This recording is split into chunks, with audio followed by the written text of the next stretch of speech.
Hello friends, this is Himanshi और अब आप मुझे अनअकैडमी पर फॉलो कर सकते हैं इस लिंक के थ्रू। नीचे डिस्क्रिप्शन बॉक्स में मिल जाएगा आपको। मैं वहाँ पर DEET+V एंड CTET के कुछ क्वालिटेटिव कोर्सेज बना रही हूँ, तो आप प्लीज़ देखें उसको। इसके अलावा आप अनअकैडमी की लर्निंग ऐप डाउनलोड कर सकते हैं both Android and iOS devices पर, जहाँ पर आपको बहुत सारे अदर कोर्सेज देखने को मिल जाएंगे। Hello friends, this is Himanshi and welcome to let's learn. Discuss करेंगे कुछ अच्छे क्वेश्चंस को जो कि होंगे EVS environmental studies for CTET paper 1 पर्यावरण अध्ययन। बहुत ही महत्वपूर्ण। NCF हो, पेडागोजी हो, सब कुछ इंक्लूडेड है। ये नोट्स पढ़ने के बाद NCERTs पढ़ने की जरूरत नहीं पड़ेगी। फिर भी आपका मन करे तो पढ़ सकते हैं, आपको खुद पता लगेगा किस तरह से तैयार हैं। स्टार्ट करते हैं। हम हर एक वीडियो में 5 पेजेस को डिस्कस करते हैं। 10 वीडियोस के थ्रू हम खत्म कर लेंगे। अब तक हम 21 पेजेस को, मतलब 20 पेज को कवर कर चुके हैं। आज 21 से स्टार्ट करेंगे। अगर आपने चैनल को सब्सक्राइब नहीं किया है तो कर लीजिए, क्योंकि बहुत सारी हेल्पफुल वीडियोस आपको यहाँ पर देखने को मिल जाएंगी, चाहे वो CTET हो, चाहे वो DEET+V हो, या कोई भी TET हो। स्टार्ट करते हैं। यहाँ तक का काम हम कर चुके हैं पिछले की 4 वीडियो में। ये 5th वीडियो है, आप देख लें वो 4 वीडियो अगर नहीं देखी हैं तो। अप यू गो एक स्टोरी है NCERTs में जो बेस्ड है आपके माउंटेन, जो आप चढ़ते हैं, माउंटेन क्लाइंबिंग से संबंधित है। तो इसमें देखते हैं सबसे पहले क्वालिटीज ऑफ अ लीडर। उसमें बुक में दी हुई है कि भाई एक नेता की क्वालिटी क्या होनी चाहिए। अगर माउंटेनियरिंग क्लब है, ऐसा क्लब जो पहाड़ पर चढ़ने का एक पूरा एक जो इनकी टीम रहती है, उसका लीडर जो होगा वो किस तरह का होना चाहिए, या इन जनरल लीडर को किस तरह का होना चाहिए जो लीड करे टीम को। फर्स्ट एक जो बेहतर क्वालिटी है लीडर की वो ये है कि एक तो हेल्प करे दूसरों को बैग उठाने में। ये माउंटेन क्लाइंबिंग से संबंधित है। यहाँ पर दूसरों के बैग उठाने में मदद करे अगर किसी को दिक्कत हो रही है रास्ते में। दूसरा, let the group go ahead and keep to the last. Group को आगे भेजे, खुद पीछे रहे, और बेसिकली स्टेज सेटर का काम करे जैसा कि एक टीचर करता है। Help those who can not claim properly. ऐसे लोग जिनको दिक्कत हो रही है क्लेम करने में, उनको मदद करे। इस तरह का लीडर होना चाहिए, मतलब कि हेल्पिंग हो, लोगों को आगे बढ़ावा दे, उनकी मदद करे। Find a good place to stop and rest. ये भी एक क्वालिटी होनी चाहिए कि भाई एक सही जगह देख के रेस्ट के लिए लोगों को, जो आपके क्लब में हैं, उनको बताया जाए कि भाई यहाँ पर हम रेस्ट कर सकते हैं, अच्छे कुछ सेफ प्लेस देख करके। Look after those who are not well. ऐसे लोग ग्रुप में जिनको दिक्कत है उनका ध्यान रखें, क्योंकि माउंटेन क्लाइंबिंग के टाइम पे क्या है, कई लोगों को ऑक्सीजन की कमी हो जाती है और बहुत सारी चीजें आ जाती हैं, तो इन लोगों का ध्यान रखना भी एक तरह से लीडर का ही काम है। Arrange for food for the group.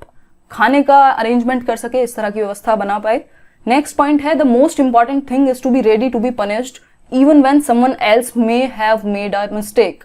मतलब लीडर को ऐसा होना चाहिए कि भाई दूसरे की भी अगर गलती है उसके ग्रुप में, तो वो खुद आगे तैयार रहे गलती का भार लेने के लिए, और अगर कुछ अच्छा कर रहे हैं लोग तो उसके लिए उनको क्रेडिट दे। तो इस तरह का एक लीडर होता है। और इन सब पॉइंट्स के थ्रू बच्चों को लीडरशिप क्वालिटी डेवलप करने के लिए यहाँ पर क्या किया जा रहा है, प्रोत्साहित किया जा रहा है। तो जो NCERTs में स्टोरीज हैं वो हेल्प करती हैं बच्चों को वैल्यूज डेवलप करने में, जैसे कि आप देख रहे हैं, इन पॉइंट्स के थ्रू समझ सकते हैं। ये बछेंद्री पाल का एक फोटो है और इनके बारे में अभी हम पढ़ेंगे। इनसे क्वेश्चन बहुत बार पूछा जाता है। Vitamins and irons give strength and keep us warm in the cold. जो विटामिन है, विटामिन्स होती हैं, और आयरन जो है वो आपको हेल्प करता है जब आप ठंडी जगह पर, पहाड़ पर जाते हैं। किस चीज में स्ट्रेंथ देता है एक तो आपको, और गर्म रखता है अंदर से। तो आप ध्यान में रखें कि जो पहाड़ पर चढ़ने वाले लोग हैं वो किस चीज का ज्यादा इस्तेमाल करेंगे, विटामिन्स का और आयरन का। टैबलेट्स ले सकते हैं या अलग से जो भी खाने पीने की चीजें हैं, दूध है, जो भी है वो ले सकते हैं। नेक्स्ट पॉइंट है, Tekla village is at the height of 1600 metres. मतलब जो एक टेकला विलेज है, एक गांव है टेकला, जो 1600 मीटर की हाइट पर है, ऊंचाई पर है 1600 मीटर की। कहां पर है ये? झलरापट्टन, झलवार, राजस्थान में। तो याद रखें आप, टेकला विलेज कहाँ है? झलवार, राजस्थान में, 1600 मीटर की हाइट पर है, ऊंचाई पर है। The angle of our body should be 90 degree. जो हमारी बॉडी का एंगल है, जो कोण है, वो 90 डिग्री का बनना चाहिए जब हम माउंटेन क्लाइंब करते हैं, पहाड़ पर चढ़ते हैं। और जो बैक है हमारी, जो रीढ़ की हड्डी कह सकते हो आप उसको, वो स्ट्रेट रहनी चाहिए, सीधी होनी चाहिए। ये आप ध्यान में रखें। ये ऐसी इस तरह से क्वेश्चन बनेगा, 4 पॉइंट दे देगा, उसमें से एक गलत छांटना होगा और 3 सही होंगे। तो ये सारे पॉइंट्स आप दिमाग में रखें माउंटेनियरिंग से related. Bachendri Pal is the first Indian women. जो बछेंद्री पाल हैं, ये यहाँ आप फोटो में देख सकते हैं, ये पहली भारतीय महिला हैं जिन्होंने माउंट एवरेस्ट को क्लाइंब किया, जो आपका हिमालय है, वहां की हिमालय की चोटी पर गई। पहली इंडियन वुमेन हैं और वर्ल्ड में 5th हैं, मतलब 5वीं हैं पूरे विश्व में, और पहली हैं इंडिया में जिन्होंने माउंट एवरेस्ट को की पीक पर गई हैं, जो चोटी पर गई हैं माउंट एवरेस्ट की। ठीक, नेक्स्ट पर चलते हैं, alone on the mountain top. ये एक रिलेटेड स्टोरी है बछेंद्री पाल की ही, कि अकेले माउंटेन टॉप पर। तो ये इनकी बचपन की कहानी है। ये उत्तराखंड में गढ़वाल जो जगह है वहां की थी, बचपन का वहां पर रहा। नकौरी विलेज के बारे में, इसमें भी बछेंद्री पाल के बारे में 4 आपको लाइन दे देगा, 4 ऑप्शन में। और एक गलत होगी तो वो आपको ढूंढनी पड़ेगी। तो ये सारी बातें आप दिमाग में रखें बछेंद्री पाल के बारे में कि बछेंद्री पाल कहाँ बड़ी हुई, नौकरी विलेज में, नकुरी विलेज में बेसिकली, और गढ़वाल में है ये उत्तराखंड के अंदर। तो वो कहाँ से हैं, गढ़वाल से हैं। बचपन में क्या हुआ था, जब ये 12 साल की थी तो ये माउंटेन पर अपने दोस्तों के साथ ऐसे पिकनिक मनाने गई और ऊपर मजाक मजाक में ऐसे बच्चे चढ़ते हैं वैसे चढ़ गए ये लोग 4000 मीटर्स तक अपने दोस्तों के साथ। और बाद में इनको पता चला कि भाई रात हो गई और ये लोग मतलब बच तो गए थे ऑब्वियसली। तो ये एक इनकी स्टोरी है एक छोटी सी, आप चाहें तो पढ़ सकते हैं। नेक्स्ट जो मेन चीज है वो ये है कि 1984 में Bachendri Pal was selected as a team member to climb the Mount Everest. 1984 के अंदर, ये वही साल है जब इंदिरा गांधी वॉज असैसिनेटेड। तो ये इस तरह से आप एसोसिएशंस बिठा सकते हैं अपने दिमाग में, याद रखने का बेहतर तरीका होता है ये एसोसिएशंस के थ्रू। तो 1984 में बछेंद्री पाल क्या थी, एक टीम में सेलेक्ट हुई जो टीम बनी थी माउंट एवरेस्ट पर चढ़ाई के लिए। ठीक है, ये कितने लोगों की टीम थी इसके बारे में यहाँ पर अभी तो कोई इन्फॉर्मेशन नहीं है, आगे मिल जाएगा। It was 7 minutes past 1 o'clock। ये पूरी एक कहानी है कि भाई 1:07 पर 23 मई को 23 मई को बछेंद्री पाल ने अपना कदम रखा 8900 मीटर हाई माउंट एवरेस्ट पर। यहाँ पर कुछ चीजें निकाल करके लाते हैं कि माउंट एवरेस्ट की जो हाइट है, जो ऊंचाई है वो 8900 मीटर है, 8848 है जितना मुझे बताया उसके हिसाब से। तो लगभग 8900 मीटर है। ये भी आपको एक सीधा सीधा पॉइंट याद रखना है कि माउंट एवरेस्ट की हाइट कितनी है, तो 8900 मीटर 8900। ठीक है, और 23 मई को ये पहुंची इसकी पीक पर। और कहां पर है ये माउंट एवरेस्ट, सागर माथा इन नेपाल। तो ये सारी चीजें आप याद रखें, इसको स्टोरी ना समझें केवल, ये बहुत ही इंपॉर्टेंट है एक एक word. There was another team member with her. There was no space for 2 people to stand on the top. इनके साथ एक और टीम मेंबर थी और वहां पर जो माउंटेन एवरेस्ट की पीक है, चोटी है, 2 लोगों के खड़े होने की जगह नहीं होती। अगर 2 लोग खड़े होंगे तो एक नीचे गिर जाएगा। ठीक है, तो इसलिए इन्होंने पहले स्टेप किया माउंट एवरेस्ट की चोटी पर और अपना तिरंगा लहराया, नेशनल फ्लैग जो है हमारा उसको, और फोटोग्राफ्स ली कुछ। 43 मिनट्स इन्होंने स्पेंड किए वहां पर। 43 minute highest peak in the world है माउंट एवरेस्ट, आप जानते होंगे। Bachendri Pal became the first Indian women, ये बात भी हम पढ़ चुके हैं भाई, पहली भारतीय महिला बनी जो माउंट एवरेस्ट की चोटी पर चढ़ पाई और 5th बनी पूरे वर्ल्ड में। तो ये बहुत सारी बातें थी जो मैंने आपको बता दी हैं, या आप फिर से सुन लें या तो फिर से पढ़ लें, याद रखें जरूर। अगर मैं कंक्लूड करूं फटाफट से कर देती हूँ कि भाई जो माउंट एवरेस्ट की हाइट है वो 8900 मीटर है। बछेंद्री पाल पहली भारतीय महिला हैं जो माउंट एवरेस्ट पर चढ़ी, हिमालय की चोटी पर गईं और 23 मई 1984 को पहुंची वहां पर और 47 मिनट स्पेंड किए, कुछ फोटोग्राफ्स लिए, नेशनल फ्लैग को लहराया वहां। तो ये कुछ चीजें जो आप याद रख पाएंगे। तो इसके अलावा ये टीचर्स नोट्स हैं, ये टीचर को सजेशन है, पेडागोजी में आपको हेल्प करेगा कि भाई टीचर्स क्या कर सकते हैं ऐसे चैप्टर पढ़ाने के लिए। कुछ ऐसे रियल लाइफ एग्जांपल्स, मतलब रियल लाइफ चीजें ला करके दिखा सकते हैं कि भाई माउंटेन्स पर चढ़ने के लिए किस चीज की जरूरत होती है। हंटर शूज, जो बड़े बड़े से शूज होते हैं उनकी, स्लीपिंग बैग्स मिस होते हैं। तो इस तरह की चीजें क्लास में लाकर प्रेजेंट की जा सकती हैं ताकि बच्चे एकदम कॉन्क्रीट एग्जाम्पल उनके सामने रखा जाए, डिमॉन्स्ट्रेट किया जाए ऐसी चीजों को। तो ये एक टीचर के बारे में है जो इन्होंने बुक में योगदान दिया है, जिनकी एक लेख से, जिनके जर्नल से इस स्टोरी को उठाया गया है। शालीमार बाग में KVS में टीचर हैं ये। नेक्स्ट पर चलते हैं, ये पॉइंट अलग से पढ़ सकते हैं आप, बहुत ज़्यादा रिलेवेंट नहीं है ये वाला पॉइंट, बट चाहें तो पढ़ सकते हैं। नेक्स्ट चैप्टर है, नेक्स्ट कहानी है आ शेल्टर सो हाई, मतलब एक ऐसा शेल्टर जो बहुत ऊंचाई पर है।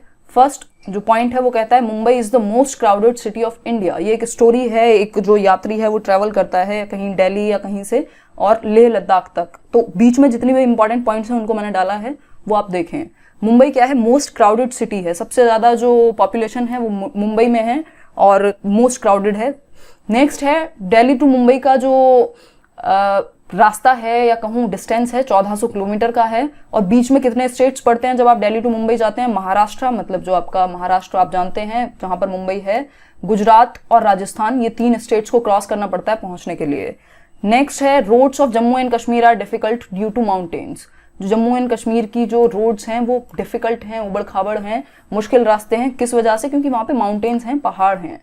नेक्स्ट है one has to cross Jammu and Kashmir in order to reach Leh Ladakh. जिस तरह से मुंबई पहुंचने के लिए राजस्थान, गुजरात और महाराष्ट्र में एंटर करना पड़ता है, उस तरह से जम्मू पहुंचने के लिए मतलब जम्मू को क्रॉस करना पड़ता है लेह लद्दाख पहुंचने के लिए। People use nylon tents on hilly areas. अगर ये क्वेश्चन आता है कि भाई कौन से टेंट्स का इस्तेमाल किया जाता है रुकने के लिए, टेंट का इस्तेमाल तो करते ही हैं, पहाड़ी एरिया पर घर तो है नहीं वहां आपका, तो नायलॉन के बने टेंट्स का आप इस्तेमाल करते हैं। Ladakh is called cold desert. ये क्वेश्चन आया हुआ है कि भाई कोल्ड डेजर्ट कहा जाता है ठंडा रेगिस्तान किसको? लद्दाख को। इन लद्दाख, क्योंकि वहाँ पे बहुत ज़्यादा रेत है और एकमात्र स्थान है जहाँ पे भाई इतना ठंडा भी है और रेगिस्तान भी है। In Ladakh you will see wooden houses with sloping roofs and covered in snow. Ladakh में किस तरह के घर मिलते हैं? जो वुडन हाउसेज मतलब कि लकड़ी के घर होंगे, जिनकी स्लोप वाली, जो स्लोप ढलान वाली रूफ होती हैं, छत होती हैं, वो होगी और स्नो से वो ढकी हुई रहती हैं। तो ये आप याद रखें, वुडन हाउसेज होंगे क्योंकि वहाँ पर ठंड पड़ती है और वो थोड़ा क्या बोलूँ उसको, ड्राई अप रहते हैं। Manali is in Himachal Pradesh. मनाली कहाँ पर है? हिमाचल प्रदेश में है, बहुत सारे लोग ऑलरेडी जानते होंगे। Ladakh is high dry and flat called a cold desert. Ladakh को कोल्ड डेजर्ट क्यों कहा जाता है, ठंडा रेगिस्तान? क्योंकि एक तो ऊंचाई पर है, दूसरा ड्राई मतलब सूखा है, और तीसरा फ्लैट है। तो ये आप समझ सकते हैं। Ladakh gets very little rainfall. बहुत कम बारिश होती है लद्दाख में। There are high snow capped mountains and a cold flat ground. Ladakh में क्या है, बहुत ऊंचे ऊंचे जो बर्फ से ढके हुए पहाड़ हैं वो मिल जाएंगे आपको। इसके अलावा फ्लैट ग्राउंड मिलेगा, जो जमीन है वो एकदम फ्लैट है, रेगिस्तान भी है ना वहां पर, इसलिए। और of the dryness know plants and trees grow in Ladakh. क्योंकि ड्राइनेस है वहां पर, ठंड है, ड्राई है, इसलिए प्लांट्स जो हैं, पौधे जो हैं वो ग्रो नहीं करते। प्लांट्स और ट्रीज लद्दाख में नहीं पाए जाते।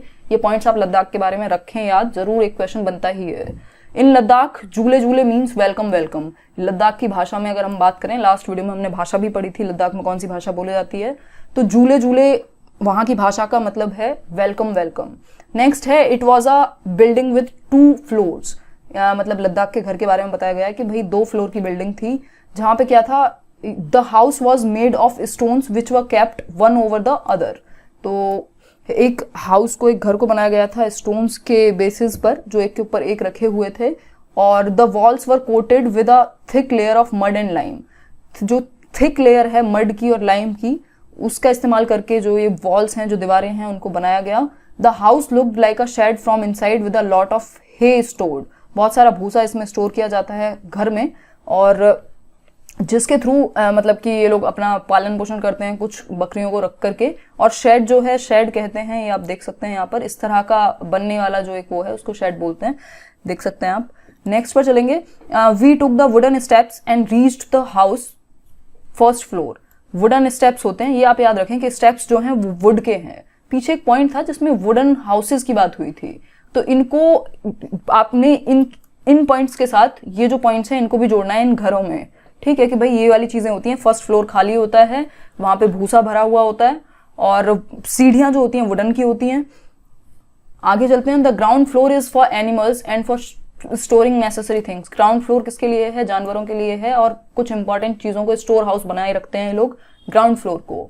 Sometimes when it gets too cold people also move downstairs. जब बहुत ज्यादा ठंड बढ़ जाती है वहां, तो लोग डाउन स्टेयर्स, ग्राउंड फ्लोर पर भी रहने लग जाते हैं, क्योंकि ऊपर ज्यादा ठंड होती होगी। Here ground floors have no windows. ये बात बहुत इंपॉर्टेंट है, ध्यान में रखने वाली है कि भाई जो ग्राउंड फ्लोर हैं वहां पर विंडो नहीं होती हैं, खिड़कियां नहीं होती हैं। लद्दाख के घरों में जो ग्राउंड फ्लोर है, जो पहला फ्लोर है बेसिकली, वहां पर क्या होंगी? खिड़कियां नहीं होंगी। फर्स्ट फ्लोर पर खिड़कियां होंगी, ग्राउंड फ्लोर पर नहीं होंगी। The thick tree trunks are use to make roofs strong. जो ट्री ट्रंक्स का इस्तेमाल होता है, जैसा कि हमने अभी पढ़ा था, तो ट्री ट्रंक्स जो हैं, पेड़ का तना जो है, मोटी पेड़ के तने का इस्तेमाल किया जाता है दीवारों को मजबूत बनाने के लिए। Red chilli, orange pumpkins and golden yellow corns are found in Ladakh. मतलब लाल मिर्च, जो ऑरेंज पंपकिन्स हैं, जो आपने देखा होगा संतरी कलर के जो पंपकिन्स होते हैं, और गोल्डन येलो कॉर्न्स हैं, वो भी कहाँ पर, ये तीनों चीजें कहाँ मिलती हैं? लद्दाख में मिलती हैं। वहां का एक तरह से आप खाना मान सकते हो। During summer season we dry many fruits and vegetables, we store them for winters when we do not get fresh fruits and vegetables. तो ये एक तरीका है वहां के लोगों का अपने खाने को संभाल के रखने का आगे के लिए, कि जो समर सीजन है, जो गर्मियों का मौसम होता है, उसमें ये लोग क्या करते हैं, सुखा लेते हैं अपने फ्रूट्स को और अपनी वेजिटेबल्स को, और स्टोर कर लेते हैं, उनको रख लेते हैं संभाल के विंटर्स के लिए, क्योंकि विंटर्स में बहुत ज्यादा ठंड पड़ती है और इनको फ्रेश फ्रूट्स और वेजिटेबल्स नहीं मिल पाते हैं उस टाइम पर। तो ये आप याद रखें, ये उनका पालन पोषण या एक रहने का तरीका है, जिस तरह से वो सर्वाइव करते हैं वहां पर। The thick walls are wooden floor and a wooden ceiling protects the people of Ladakh from the cold. तो ये इनके घरों के बारे में आप इस लाइन से बहुत अच्छे से जान सकते हैं। जितना भी हमने अपनी अभी पढ़ा घरों के बारे में, उसका कंक्लूजन है ये कि भाई एक तो वॉल्स क्या है, थिक हैं, दूसरा वुडन फ्लोर है, लकड़ी का फ्लोर है, वुडन सीलिंग है, जो सीलिंग है वो भी वुडन की है, ये क्या करती हैं, प्रोटेक्ट करती हैं, इन्हें हेल्प करती हैं ठंड से बचने में। जैसा कि हम डिस्कस कर रहे थे कि अगर कंक्रीट का होगा, जैसे कि हम यहाँ यूज़ करते हैं नॉर्थ इंडिया में ज़्यादातर, कि जो सीमेंट और उन सब का घर बनाते हैं, अगर ऐसा होगा तो वहाँ पर बहुत ज़्यादा ठंड हो जाएगी। तो वुडन फ्लोर जो है, लकड़ी के घर जो है, उनको हेल्प करते हैं सर्दी से थोड़ा बहुत बचने में। नेक्स्ट है, in Ladakh there are narrow rocky mountains roads, at many places there are no roads. मतलब लद्दाख में क्या है, नैरो बहुत ही संकुचित से रास्ते हैं, और माउंटेन्स जो हैं, माउंटेन रोड्स जो हैं, बहुत ऊबड़ खाबड़ हैं, रॉकी हैं, है ना। एट मैनी प्लेसेस, और बहुत सारी जगह तो आपको रोड देखने को मिलेंगी ही नहीं। Changthang is at a height of almost 5000 metres. एक जगह है चंगथांग जो 5000 मीटर्स की हाइट पर है, इतने ऊंचे पर है, और रॉकी प्लेन्स हैं यहाँ के, मतलब कि ऊबड़ खाबड़ से प्लेन है और रॉक्स मिलते हैं आपको रास्ते में। At a very high place people feel difficult to breathe, headache and feel weak. मतलब कि जो ऊंचे, ज्यादा ही ऊंचे प्लेसेस हैं, जगह हैं जितनी भी, जैसे कि लद्दाख है, यहाँ पर लोगों को सांस लेने में दिक्कत होती है, सर में दर्द होता है और वीक महसूस करते हैं, कमजोर महसूस करते हैं। क्यों होता है ऐसा? क्योंकि भाई ऑक्सीजन की कमी हो जाती है इतने हाई एल्टीट्यूड पे पहुंचने में। There are no petrol pumps and no machines mechanics there. तो आप लद्दाख जाते हैं तो पहले से पेट्रोल का भर के या फिर साथ में अपने टैंक्स को लेकर के जाते हैं छोटे मोटे, क्योंकि वहां पर ना तो आपको मैकेनिक मिलेंगे और ना आपको पेट्रोल पंप मिलेंगे। चंगपा एक ट्राइब है, एक टुकड़ी है बेसिकली, जो रहती है माउंटेन्स में, और Changpa tribe has only about 5000 people. इनकी पूरी ट्राइब में कितने लोग हैं? 5000 लोग हैं। तो चंगपा ट्राइब कहाँ रहती है? माउंटेन्स में, पहाड़ों पर रहती है। 5000 लोग होते हैं इनके ग्रुप में। The Changpas are always on the move with their goats and sheep. जो चंगपाज होते हैं, जो ट्राइब्स होती हैं वैसे ज्यादातर, वो मूव पर रहती हैं, एक से दूसरी जगह मूव करती रहती हैं। और इनके जो एनिमल हैं वो कौन से हैं? गोट मतलब बकरी, और शीप भेड़। बकरी और भेड़ बकरियों के साथ ये लोग रहते हैं, इनसे इनका पालन पोषण होता है। क्योंकि sorry for the ring, they get all that they need, milk, meat, skin for tents and wool for coats and sweaters। मतलब कि ये जो जानवर हैं इनके, बकरी और भेड़, इनसे ही इनको दूध भी मिल जाता है, मीट भी मिल जाता है, स्किन फॉर टेंट्स, जो टेंट ये बनाते हैं उसके लिए स्किन भी मिल जाती है, ऊन भी मिल जाती है कोट और स्वेटर्स के लिए। तो ये सारी चीजें आप ध्यान में रखें कि इनके लिए जानवर कितने जरूरी हैं, भेड़ और बकरी जिनको ये पालते हैं। If a family has more animals it is considered rich and important. भाई जहां तक है, सिंस जो इनका पालन पोषण है, पूरा जो इनका काम है वो भेड़ बकरियों से चल रहा है, क्योंकि ये एक जगह तो रुकते नहीं, एक जगह से दूसरी जगह जाते रहते हैं अपने जानवरों को लेकर के। तो जिसके पास, जिस फैमिली के पास चंगपा ट्राइब में जितने ज्यादा एनिमल होंगे, जानवर होंगे, उतनी ही वो रिच है, उतनी ही वो अमीर है और इम्पॉर्टेंट भी है, क्योंकि इनका जो सारा काम चल रहा है वो जानवरों से ही चल रहा है। तो इसलिए ये एक बात है। नेक्स्ट पॉइंट है, from these special goats they get wool for making the famous pashmina wool. तो ये जो गोट्स हैं, ये जो बकरियां हैं जो इनके पास रहती हैं, इससे ये क्या करते हैं, पश्मीना शॉल आपने सुना होगा, बहुत ही एक इम्पॉर्टेंट चीज है पेपर की दृष्टि से भी और वैसे भी। पश्मीना शॉल या वूल जो आपकी ऊन होती है, बहुत ही एक बेहतर दर्जे की कहेंगे उसको, और आपके 6 नॉर्मल शॉल्स के बराबर गर्म होती है। इसके बारे में हम नेक्स्ट वीडियो में बात करेंगे, पश्मीना के बारे में। लेकिन जो ऊन है पश्मीना शॉल के लिए, वो इन्हें इन्हीं बकरियों से मिलती है।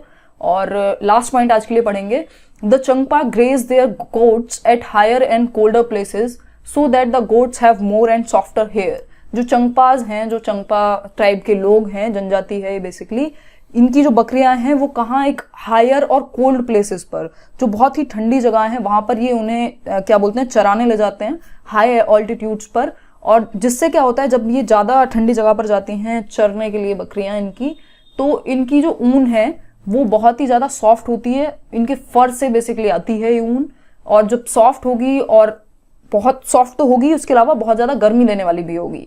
इसके बारे में और बहुत सारी बातें हमें करेंगे नेक्स्ट वीडियो में, क्योंकि आज की वीडियो में आई थिंक हम बहुत सारा कुछ कर चुके हैं। पॉइंट्स बहुत सारे थे आज की वीडियो में, तो एक पेज कम ही किया है, 24 पेज तक किया है। नेक्स्ट वीडियो में 25 पेज से 30 पेज तक कवर कर लेंगे। तो आई होप आपको वीडियो पसंद आया होगा, और इसकी PDF आपको जैसे ही हम लोग 10 वीडियोस कवर कर लेंगे मैं आप लोग को प्रोवाइड करा दूंगी। और इसके अलावा आप ये दोबारा देखें या फिर PDF से पढ़ने के लिए वेट करें थोड़ा, क्योंकि ये चीजें आपको याद रखनी पड़ेंगी। एक बार में सारी चीजें याद नहीं होंगी, बार बार आप इसको रिवाइज करेंगे तो हो जाएगा, लेकिन आसानी है क्योंकि आपको इसके अलावा कहीं और से पढ़ने की जरूरत नहीं पड़ेगी, EVS में तो एटलीस्ट। ठीक है, तो वीडियो लाइक करके जाएं, कमेंट सेक्शन में बताएं किसी का कोई भी डाउट हो, और शेयर करें उन लोगों के साथ जो भी तैयारी कर रहे हैं CTET की या किसी भी टीचिंग एग्जाम की। Thank you guys, thanks for watching, this was Himanshi signing off.